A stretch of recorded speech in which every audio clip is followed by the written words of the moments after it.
কে কে স্বামীর পকেটের হাজার হাজার টাকা বাঁচায় নিতে চাও, সেই টাকা দিয়ে কিন্তু স্বর্ণের গহনাগাটি কিনে নিতে পারো। এখানে জৈবনে ভরা কিছুটা কাঁচামরিচ, আদা, রসুন, এলাচি, লবঙ্গ আর গোলমরিচ একটু পানি দিয়ে আমি বেটে একদম মিহি করে নিব। তো এরকম করে বাড়িতে যদি রেস্টুরেন্টের খাবার বানানো যায় তাহলে হাজার হাজার টাকা বেঁচে যাবে, আর সেই টাকা দিয়ে কিন্তু ঈদের শপিং বা স্বর্ণের জিনিসপত্র কিনে নিতে পারো। তো বেটে মিহি করে নিয়েছি, দিয়ে দিছি স্বাদ মতো নুন। এখানে জয়ফল, জয়ত্রী, 3 ধরনের বাদাম বাটা ছিল আমার আগে থেকে, সেই বাটাটাও দিয়ে দিলাম। এখন দিয়ে ভালো করে নেড়ে চেড়ে মিশিয়ে নিচ্ছি। দিয়ে দিচ্ছি এখানে 1 ফালটা লেবু চিপড়িয়ে রস।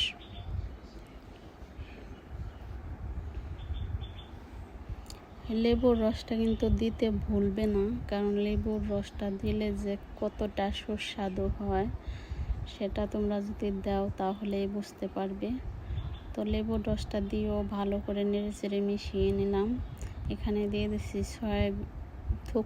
সর্ষের তেল পরিমাণ মতো।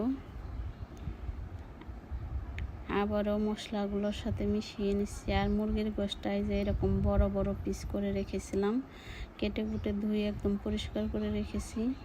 তো গোশের সাথে এখন মশলার সাথে ভালো করে মিশিয়ে নেব।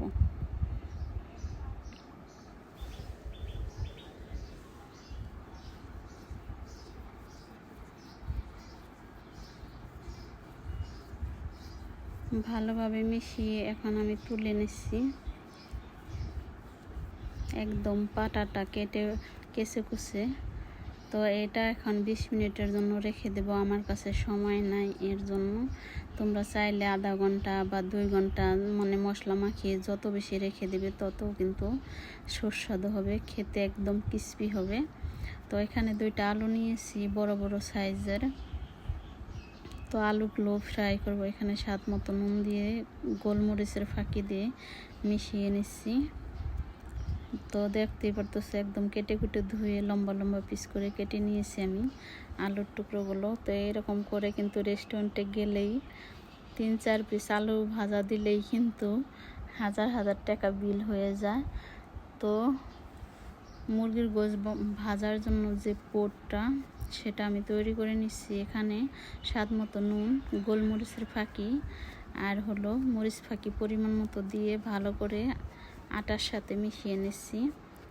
চাইলে তোমরা ময়দাটাও নিতে পারো। এখানে একটা ডিম ফেটে নিচ্ছি। এখন মুরগির গোশটার ভিতরে আমি আটা পোট মিশিয়ে নিচ্ছি। আমি ডাবল কোট করব এর জন্য।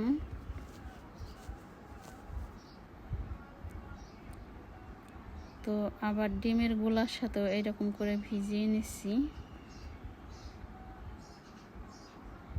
তো আবার এরকম করে আটার সাথে মিশিয়ে নিচ্ছি। তো এরকম করে সবগুলো আমি মিশিয়ে নিয়েছি। বিসমিল্লাহির রহমানির রহিম। একটা পাত্রে দিয়ে দিচ্ছি আমি পরিমাণ মতো তেল, ডুবা তেলে ভাজতে হবে। দেখো, তো এক এক করে সবগুলো আমি দিয়ে দিচ্ছি। আর তেলটা বেশি গরম হওয়া যাবে না, একটু গরম হলে দিয়ে দিতে হবে। তো দিয়ে দেওয়ার পরে আমি উল্টিয়ে পাল্টিয়ে এরকম ভেজে নিচ্ছি।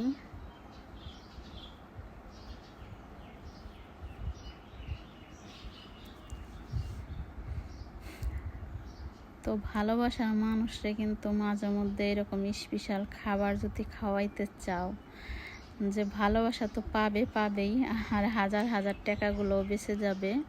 তো গোশগুলো ভাজার পরে এই তেলের ভিতরে আমি আলুগুলো ভেজে নিচ্ছি। দেখো একদম মুচমুচা করে ভেজে তুলে নিচ্ছি। কীরকম সুন্দর একটা কালার আসছে, তখনই বুঝতে হবে যে ভাজা হয়ে গেছে। মাশাআল্লাহ, খেতে কিন্তু দারুণ সুস্বাদু হয়েছে। তোমরা বাসায় অবশ্যই ট্রাই করো। আর যদি তোমাদের ভালো লাগে তাহলে লাইক, কমেন্ট, শেয়ার, সাবস্ক্রাইব করে আমার পাশে থেকো।